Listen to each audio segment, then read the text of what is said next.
মূলো খেতে আমি একেবারেই পছন্দ করি না, তবে মূলোর এই রেসিপিটা আমার ভীষণ প্রিয়। চলো আজ এটাই তোমাদের সঙ্গে শেয়ার করি। মূলো ভালো করে গ্রেট করে নেবো। একটা বাটির মধ্যে আদা বাটা, হলুদ গুঁড়ো, জিরে গুঁড়ো, লঙ্কা গুঁড়ো দিয়ে জল দিয়ে ভালো করে একটা পেস্ট বানিয়ে নেবো। এরপর কড়াইয়ের মধ্যে সর্ষের তেল দিয়ে গোটা গরম মশলা, তেজপাতা, জিরে ফোড়ন দিয়ে আলুটা নুন দিয়ে ভেজে নিতে হবে। আলুটা লাল লাল করে ভাজা হয়ে গেলে ওপর থেকে যে মশলাটা রেডি করে রেখেছিলাম দিয়ে দেবো। একটু নাড়াচাড়া করে নিয়ে ওপর থেকে কোরানো নারকেল, সঙ্গে একটুখানি মটরশুঁটি দেবো। শীতে মটরশুঁটিটাও খুব ভালো পাওয়া যায়, কাজে টেস্টটাও খুব সুন্দর আসে।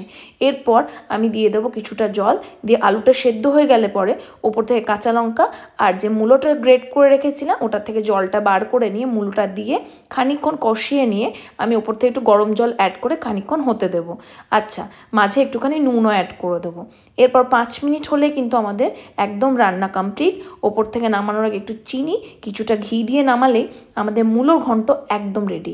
গরম ভাতে একবার ট্রাই করেই দেখো না, দারুণ লাগে।